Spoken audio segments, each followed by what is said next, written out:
The Clash of Titans, Charles V and Barbarossa in the battle for the Western Mediterranean. In the shimmering waters of the Western Mediterranean, where the sun blazed over jagged coasts and ancient ports, a fierce struggle for dominance unfolded in the 16th century. It was a saga of empires, vengeance, and unrelenting ambition. Charles V, the Christian monarch who sought to unite Europe under his banner, faced Hayreddin Barbarossa, the red-bearded corsair whose Ottoman fleets turned the sea into a battlefield. Their rivalry, sparked by a personal tragedy and fueled by imperial dreams, would shape the fate of the Mediterranean. The brothers. Born Kaan Jaizar. Race around 1478 on the island of Lesbos, the man who would become Barbarossa was not alone in his rise to infamy.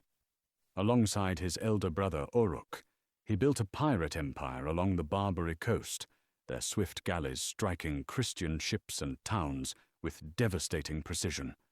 Oruç, bold and charismatic, was the architect of their early success, earning the nickname Baba Oruç among his followers. Together, the brothers transformed Algiers into a corsair stronghold, challenging Spanish dominance in North Africa and drawing the ire of Charles V's predecessors. The turning point came in 1518, when the Spanish struck a mortal blow. Charles' governor in Oran, the Marquis de Comares, launched a campaign to crush the brothers' growing power.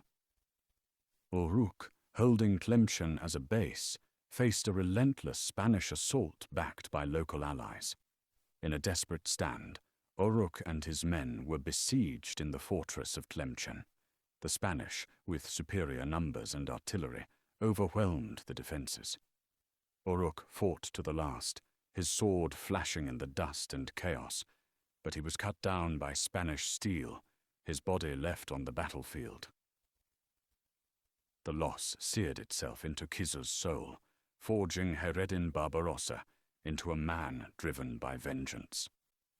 Now alone, Barbarossa pledged allegiance to Ottoman Sultan Suleiman the Magnificent, who named him and appointed him Capudan Pasha, Grand Admiral of the Ottoman Navy.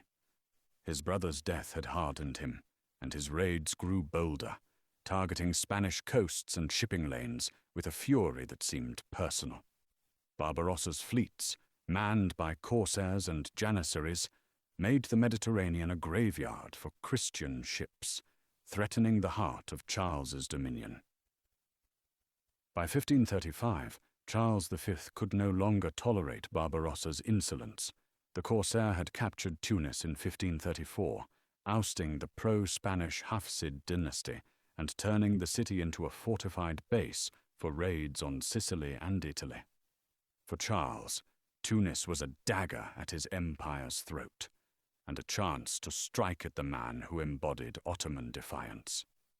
Driven by both strategy and the need to avenge Spanish losses, including Oruç's campaigns, Charles assembled a colossal armada, over 400 ships and 30,000 men, including Spanish tercios, German landsknechts, and Italian knights, under the command of Genoese Admiral Andrea Doria. In June 1535, the Christian fleet descended on La Goleta, the fortress guarding Tunis.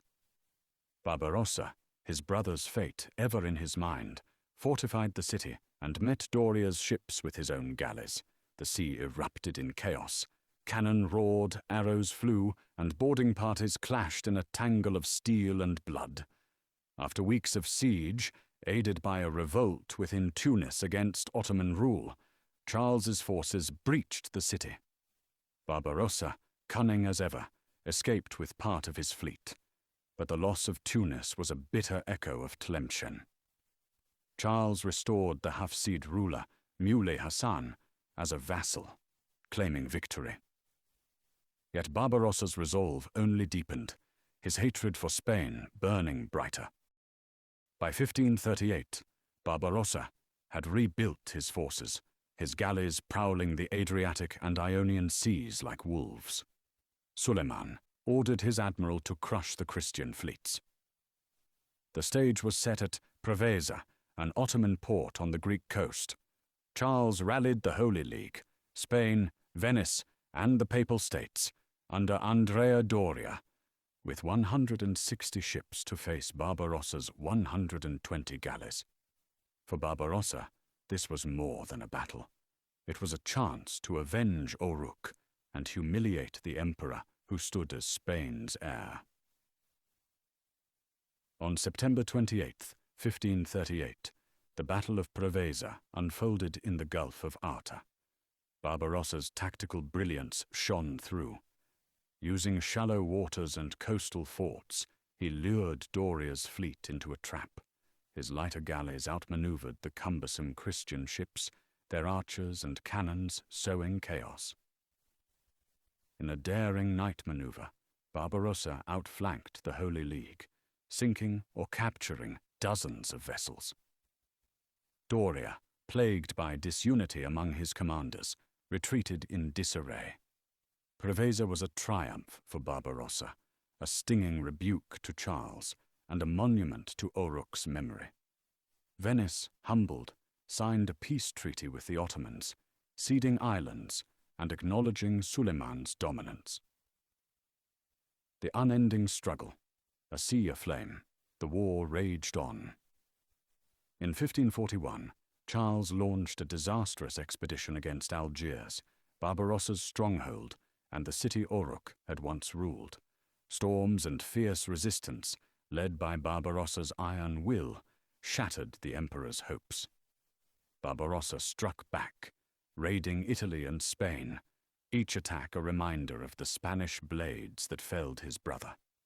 In 1543, he allied with France's Francis I, Charles's rival, and wintered his fleet at Toulon, launching raids from a Christian port in a brazen insult to the emperor. Barbarossa's death in 1546 in Istanbul marked the end of an era, but his legend as the King of the Sea endured. Charles, though never fully victorious, held the Western Mediterranean through sheer persistence, passing the fight to his heirs. The Mediterranean remained a crucible of war, its waters stained with the blood of sailors and its shores scarred by fire.